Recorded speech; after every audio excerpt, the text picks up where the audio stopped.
All right, Vern, you're roughly 18 years old. You're not a terrific academic student. You're still in love with this military school or whatever it is out in Brantford, complete with its farm, and you decide you need a career.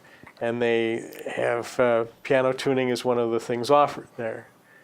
So well, when I came back in 1949 in the fall, the high school principal said there wasn't a place for me, so I went down to the main principal, excuse me, and he looked at my marks and said, well, I don't think it's too bad. I think, it's okay. And I thought, gee, I better do something. And I had been tuning all these years, but I really hadn't bothered about it. Mm-hmm. But I thought I really should get busy and get my speed up and really get into the pianos. And I worked very hard that year trying to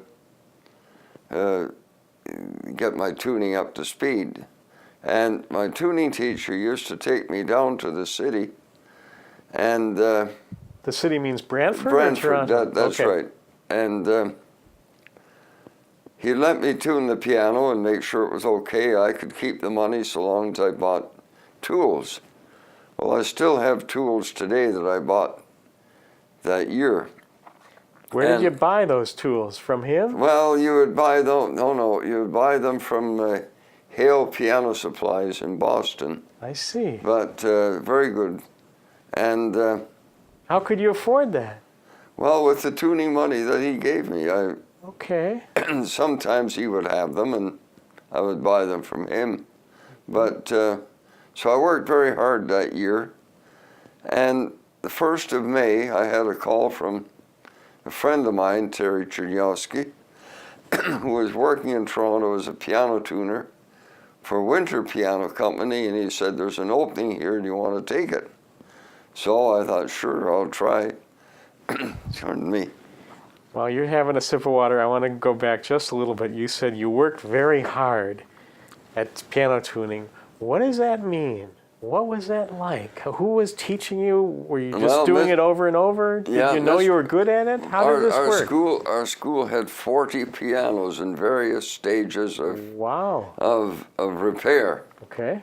So you would get orders to go to a teacher's music room and tune that piano, and the tuning teacher would examine it and criticize it and say you could do this better or that better. And was he a good teacher? Yes, I think so. All 7 tuners at Gerard Heinzman Piano Factory in the old days came from our school. Amazing. Did you have already a sense that there was a job waiting for you if you worked hard enough in Toronto? Well, I didn't know whether it would be in Toronto, but there was an opportunity in St. Catharines that people talked about. Okay. A salaried job? No, it would be freelance. Okay. But anyhow, I phoned my friend and said I would take the job. Right. And I bought a fishing tackle kit and modified it to take tuning tools. So the day I was to leave, I went to say goodbye to the principal, Mr. Valentine, and he said, you'll need this for a start, and he pulled $40 out of his pocket. That's a lot of money. Well, let me tell you how much in today's money. Okay. In those days, a piano tuning first rate was $4. That means 10 tunings. Oh my! So that would be like over $1,000 today. You're looking at $1,500 today. Imagine a principal today pulling $1,500 out of his pocket. No, I can't. And I was able to pay him back 2 weeks later. That's even more astonishing. So you didn't really feel he was kicking you out in a bad way? No, he was launching you. He was complimenting me for getting the job, and he complimented Mr. Ansel, who had produced a lot of taxpayers for the school. Okay. And so here I am with this fishing tackle kit, Okay. ready to, I felt like the hobo that jumped off the freight train Right. and ran right into a telephone pole. because Why do you say that? Because when I came into the piano factory, Winter Corporation, the following morning, Right. oh, by the way, that weekend, I had been on a track and field meet down to Batavia, New York. Okay. And, You were a fairly athletic guy? well, I won a couple of trophies at school. For running or what? Well, for everything. Well, let me tell you this. One of the events was a 16-foot rope climb. Okay. I could do it under 3 seconds without a jump start. And we ran the 100-yard dash. I couldn't do it in 30 minutes. Yes, you could if you tried. Oh, maybe. But Not 3 anyhow, we had to hold on to the wire because it had to be equal for totally blind or kids that could see a little bit. And then we had basketball throw for distance and the shot put. And we had standing broad jump and then 3 consecutive jumps. Were these blind American kids you were competing yeah, that's against? right. There was some school there? State School for the Blind I in see. Batavia. Okay. And yeah, I could jump 10 feet in a standing broad jump. And I threw the basketball in those days was heavy. It was made of leather. Okay. And I threw it 110 feet My God, overhand. Yeah. There's a picture of that in Center Walk book.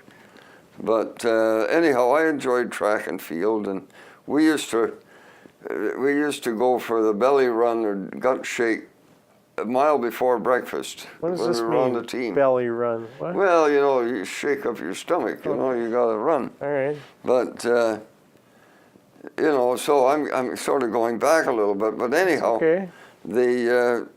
I arrived in Toronto, and they met me, and I had a trunk, old immigrant trunk, and Where were you going to stay? I had a friend who I phoned I could stay there, so Okay. I was living in the East End on Brooklyn Avenue, and then I had to go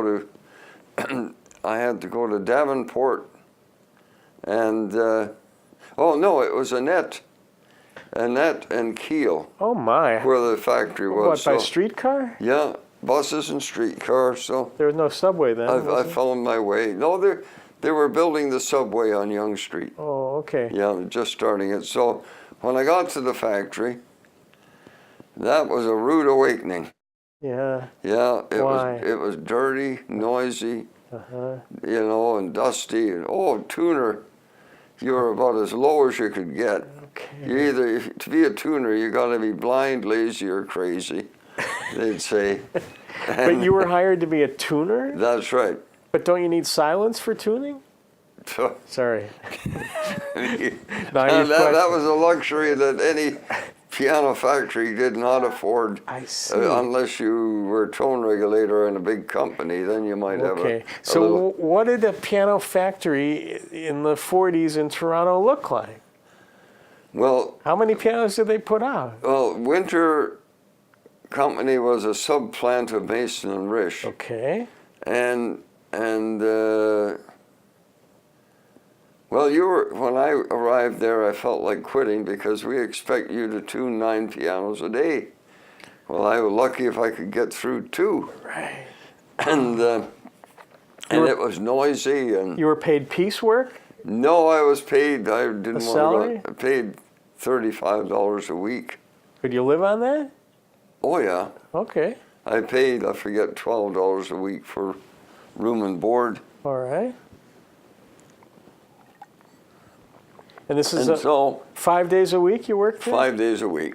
And what are you doing all day? You're just tuning I'm pianos? tuning pianos. 9 pianos a day. Well, they wanted 9. Yeah, I eventually got up to 10. But if you could only do 2 or 3, what Yeah. did you do? You weren't meeting your quota. Well, they kept bugging you, and you had to get faster and faster. Okay. Was anyone sort of a mentor to you there? Or Well, you're just on your own? my friend Terry, who got me the job, he moved up to the upstairs. I was doing Okay. the rough tuning, first tunings. Okay. But it was so, you know, and it was really hard work because, you know, kids talk about stress. Well, boy, oh boy. And then I worked there for a year, and I said to Terry, you know, let's take an extra week and go out west. Hang on a second, Verne. This may be a dumb question, Yeah. but is there an assembly line? Yeah, there was. You see, What's it like? the pianos that we got, they strung the backs at Nason and Rich, so there was the harp with the back. These are only upright pianos. That's right. Okay. And then the case was assembled, and then you had the mechanism put in, and then we go to the first finisher, second finisher, and then the first tuner, and then the regulator. Then it would go upstairs to somebody else. So you're in a big room. We're in a big room. How many people working in this room? Oh, I don't know, 30 people, I guess. Okay. 30. But you see, All men, I assume. oh yeah. Yeah. Now, A lot of Europeans? some. Okay. A lot of blind people? No, just the two of us that had limited vision. Terry, Okay. yeah. All right. Now you're asking me. You see, this is sort of a limited operation, Okay. and you see, like Mason and Rich would get that factory's still there at Adelaide and Bathurst, by the way. The plates would come in from Guelph, Okay. and then the backs From would, a foundry. that's right. All right. And then the backs would be built, and then the soundboard would be put on with the bridges and ribs and everything, you know. So Were these pianos any good? not that good. Where did they sell? At the department store? That's right. Eaton sold them. Okay. I think you could buy one for about $300. Was it a big upright or a little console, small, a spin it? Or? 36-inch upright. Oh, little sawed-off piano. Yeah. Okay. And then they built the Cameo, which was one string in the bass, one string per note, and then bichord pianos. Bichord. Cameo, that was a brand? That was a little name, yeah. I Small, see. 64 notes. Oh, okay. Yeah, Was that useless. even worse? Yeah. Okay. And anyhow, it was loud and noisy and Yeah. and, And stressful. stressful. Yeah. Did you think you were going to get fired? Well, Or were you hoping? they had a superintendent who came in and wanted us to do twice as much. Wow. So I went to Jess Durham, who was the head tuner. Okay. He said, nonsense, you know, he was a smart person. Okay. Here was a tuner who he could tune with either hand. Wow. And yeah, very philosophical, but no, Jess taught me a lot. Now, you were not yet the great tuner you became. Is that correct? Is that fair to say? I was about one step up from the bottom. Okay. Could you have imagined then that you No were way. going to come this illustrious No, tuner, hearing no. colors and all the rest of No, it? no way. Okay. No way. You're just earning a buck, I was paying just, off your debts. That's right. Okay. And so after a year, Terry and I said, I think we'll take an extra week and fly out west. So we Fly? yeah. Was that the first time you were on an airplane? That's right. Ah. And now to give you an idea how much it cost Uh-huh. to fly to Saskatoon return would cost $200. Even back then? And I'm making 36 a week. Oh my. And so anyhow, we That's did like it. a round the world trip or Yeah, something. and the thing is, it was a North Star, Why didn't you take a train? No time? too slow. I see, okay. And it was a North Star with propeller driven. I don't know what a North Star is. That's their type of airplane. Yeah, okay. With open exhaust pipes, and I think 12-cylinder engines, Rolls-Royce engine. Anyhow, I flew to Saskatoon. What airline? Air Canada? It was called Trans-Canada Airline then. I see, okay. And it took 6 hours to get to Winnipeg, and another 2 hours to get to Saskatoon. Oh my. And then I took a bus to Melfort. Pardon me. And Now wait, your friend Terry wasn't from Saskatchewan. no, he was from Alberta. He was going to Oh, Edmonton. all right. You understand my humor. That's because of Ukrainians Ukrainian, or something? yeah. But anyhow, I went out there and had my 3 weeks holiday. Okay. Came back to Toronto, no job. What happened? You got laid off? Yeah, and Did he come back with you? yep, he was kept on. I was laid off. Ooh. And anyhow, there was a letter at the post office in Melfort. If I'd have gone to the post office first, I don't know what would have happened. But anyhow, A letter saying you were being laid off? that's right. Ooh. I see. So And if you had gotten that letter, maybe you wouldn't have come back to Maybe Toronto. I wouldn't. It's funny how fate works. Wow. Anyhow, I didn't know what to do, and the fellow I was boarding with, he worked on construction, and so I got a job on construction. Doing what? I was shoveling gravel into a cement mixture that mixed a half a yard of concrete. How much did that pay? Paid me $1 an hour, and it was darn good. Was that better pay than the Yeah, piano? it was. How weird. And I was digging 2 catch basins a day, pick and shovel. You know what a catch basin is? Yeah. It's 4 by 4 by 8 feet deep, and I was doing 2 a day, and working 10 to 12 hours a day. Wow, you must have been in shape. And when I was leaving, I could put 3 bags of cement above my head and put them on the shelf. Whoa. And anyhow, I'd go to choir practice and fall asleep because, you're out in that fresh air all day and you come in a hot room. Oh.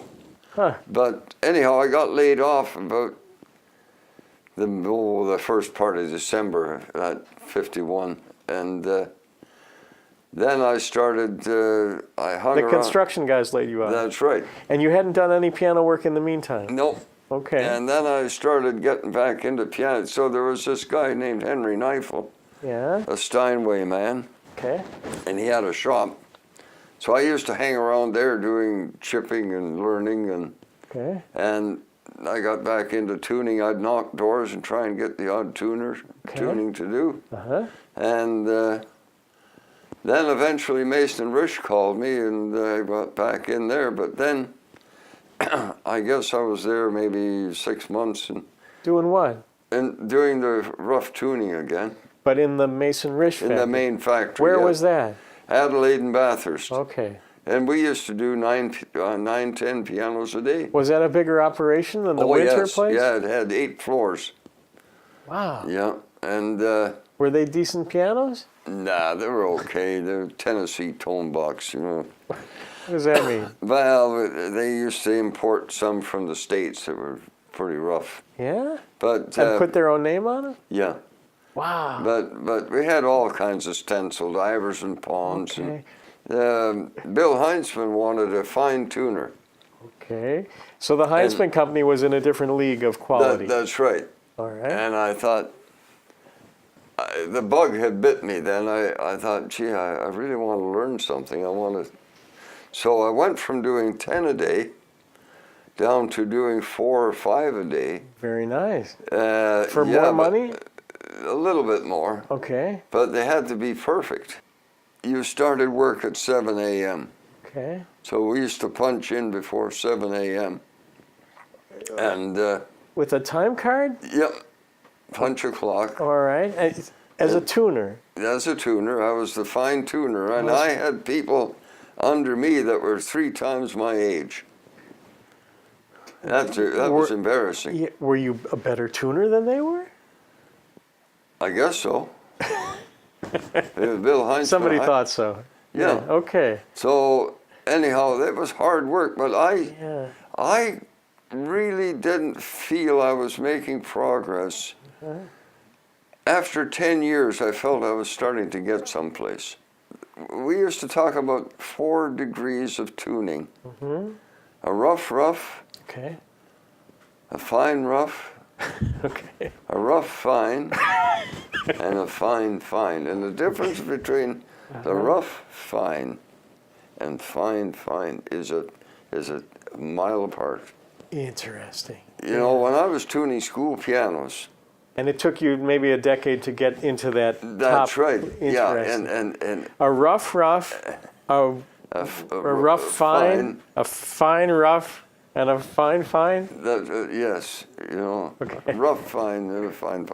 But when I was doing school pianos, Right. you get in, you're faced with 7 pianos, and it's 3:30, 4 o'clock, and you know, you tune the octaves. You mean you can only come after the kids are gone? That's right. Oh. And you're working. I used to And be they're able. pretty bad pianos to begin with. That's right. And I was. You know, the pitch was the main thing. Mm-hmm. Do the octaves. You didn't. You know, you knew it would be tempered close enough. Okay. So I'd go through those every 50 minutes, every 45 minutes, every 50 minutes. Wow. And, Okay. you know, you'd work hard at it, and it was a discipline. Right. And so It's very demanding, isn't it? it was. It And was it's very hard work. brainy work too, isn't it? It's both physical and brainy. That's right. People forget that. And the thing is, when I was tuning the new pianos in the factory, the Heinzmann's, those tuning pins were measured in inch pounds, and the torque, you know, they were really tight, and you had to control them, you know, and get the job done right. And so, anyhow, I spent, 4 years in the factory, I guess, and then I said to Bill, I'm going to get out of here. So he allowed me to go downtown and work in the showroom.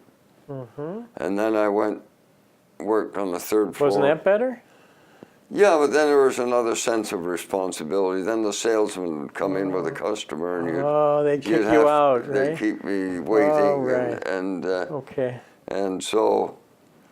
Were you already tuning on your own as well, or no? Oh yes, I used to do some moonlighting. Yeah. Okay, and that wasn't forbidden. No. Okay. And I mean, there's another story that over the years I've had many situations, sergeants' messes.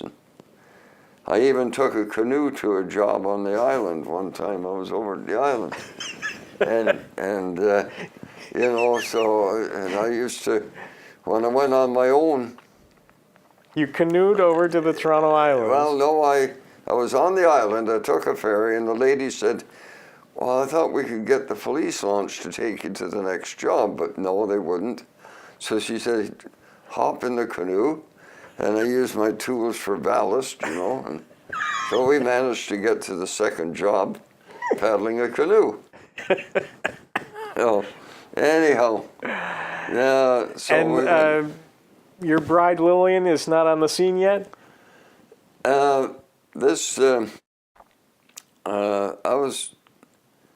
It took me until I was about 25 to admit I couldn't see very well. Okay.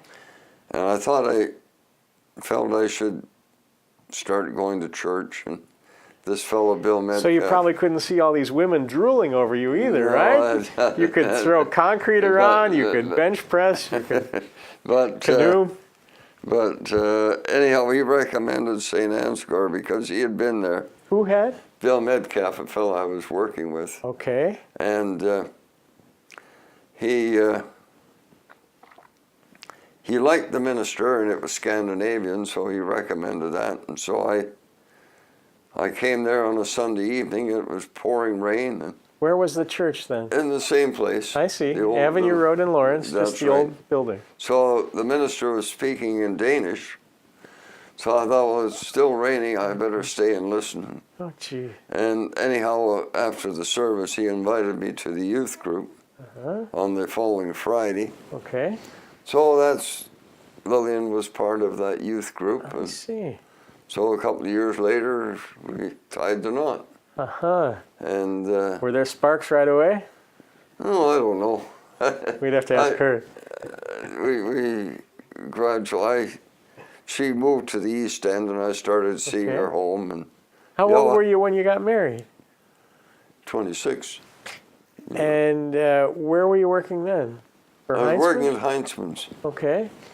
Yeah, and we ended up with 2 children in a 1-bedroom apartment on Shepherd, and we were paying $100 a month, $110 a month, and I was making about 53 or 4 a week. So half your money went to rent? Yeah. Wow. So that's when I started doing tuning extra. I see. The old rule of thumb was one out of it used 4. to be 1 in 4. Yeah, That's right. but not you couldn't anymore. make it work. I see. But then I went over to Eaton's for $75 a week as their concert tuner. Okay. And how soon did that happen? that happened in 61. Yeah, and so. And that's how you met Glenn Gould? And yeah, Glenn Gould and all these other people. Big shots. Yeah, and so I was with Eaton's a number of years, and then I went back to Heinzman's as assistant manager of the grand department. We were building new grands and getting the cases and furniture built in Quebec, and the plates came from England. And some of them were very fine instruments, weren't they? Yeah, they sold for under $4,000. But I was tone regulator, and I did all my own tuning, you know, so it was hard work again. But I stayed there a number of, I stayed there 4 years and got too much. The politics got me, and I thought I got to get out of here. And the firm was changing, and the pianos weren't the problem. The people were the problem. Yeah. You know, they didn't want to put their heart into it, and I said, I thought I was determined I was going to build that perfect piano, and it just didn't go. And I swore when I left there I'd never go with a big company again. I was going to stay small. Okay. Verne, one way that piano tuner technicians rise to the top in a way in their profession or gain a lot of acclaim is by working for a big university or a school of music or something.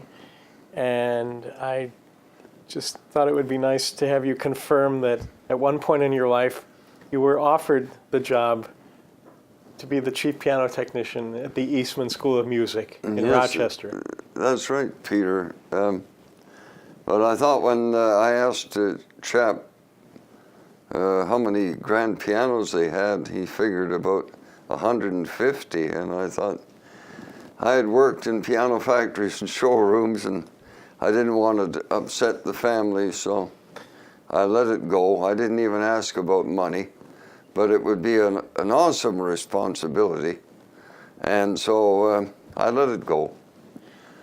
And but Glenn Gould, through his community of recording artists and so forth, there was also talk of work in New York City for you. Is that correct? Oh, yes. But Andrew Caston said I could have fit in there as well. But there again, when you have children in high school and you know the barber and you know the routine of family, and I felt no, that was enough for me. And let's face it, those jobs might have been very overrated and just as stressful or underpaid as you could find right here close to home.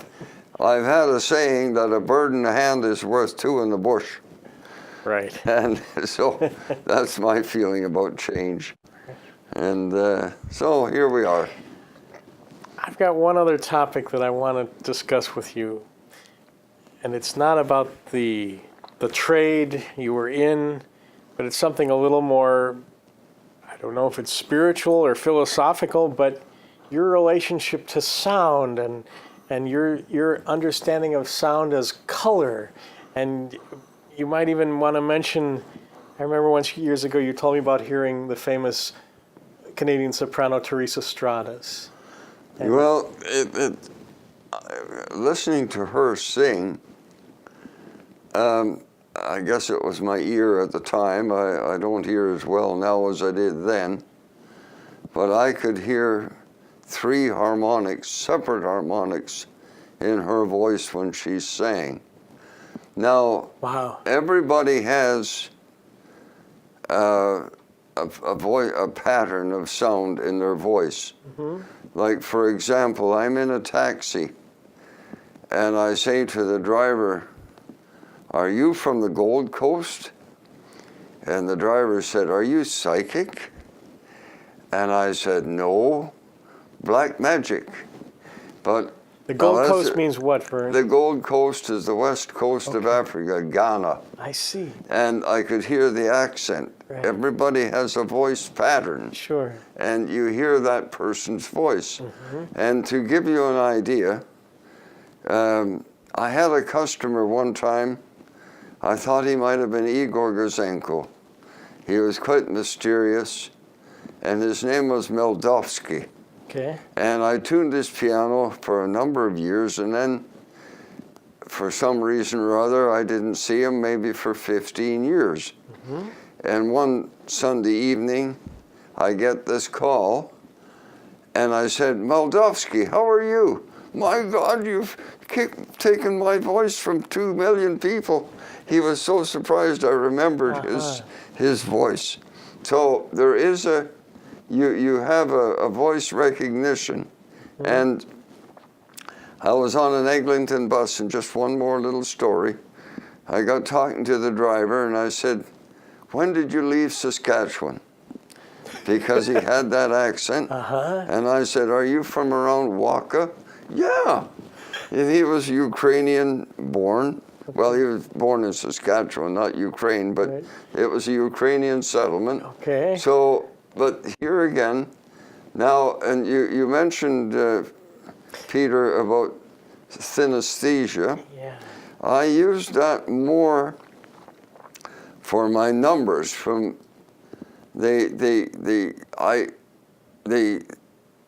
every number from 1 to 10 is a different color.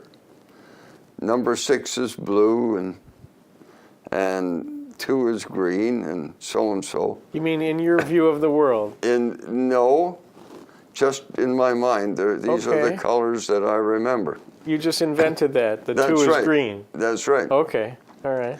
Scriabin is wrong as far as I'm concerned. If you ever saw his code, he's totally wrong. Anyhow, when I was doing fine concert tuning, and I'm doing a double minor 7th, the key of F is blue, and that E flat up on the top, that's pink. Okay. And I don't know why All right. I'm thinking about. Now, I was at a concert the So, other. excuse me, while you're Sure. tuning, you're thinking color? A little bit? A little bit, maybe. It's more the position of the key. You know, like the key of B is green, and C is a light green. D is a sandy color. E is yellow, and F is blue, of course. Okay. And G is an orange color. All right. But I don't know. It's just a silly thing. but I was at this program the other night, and the viola da gamba was tuning, and he hit his low notes. I guess he was finished, and I thought, that isn't right. And I walked over to him. I said, "What pitch are you tuning for? Tuning at?" He said, 417. For an A.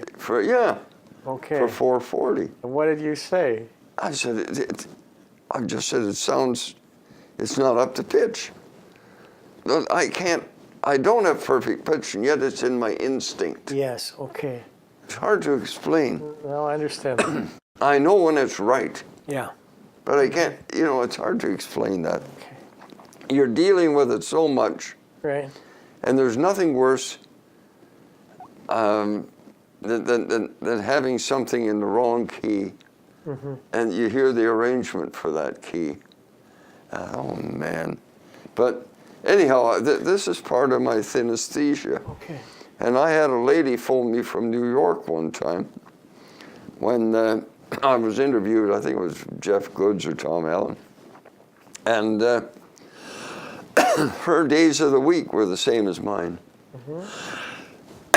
And Tim Page told me once he had a conductor of an orchestra, the curtains were a bright orange, and he couldn't work. His synesthesia was so bad, he had to get those curtains taken down. Some people taste, some people imagine color, but Katie Hafner in the book Romance on Three Legs explored this, very researched it, and I guess prior to birth, maybe your wires get crossed a little bit, where your senses get crossed, and that's how come it occurs. But I was thinking in color before I even went to school. Okay.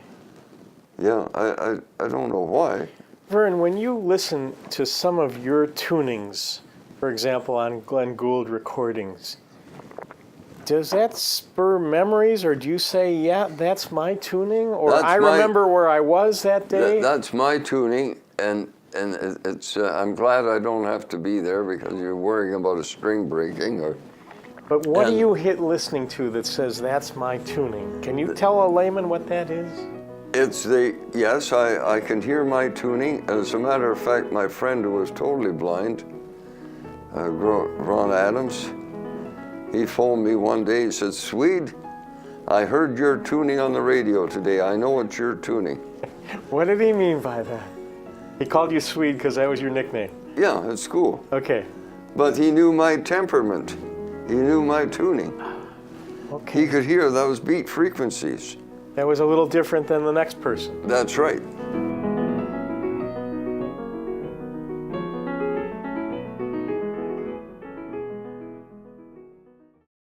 Did you ever hear Gould play when you and maybe Andy Kazin were the only people there, and it was incredibly captivating? Absolutely. Thank you for talking about that.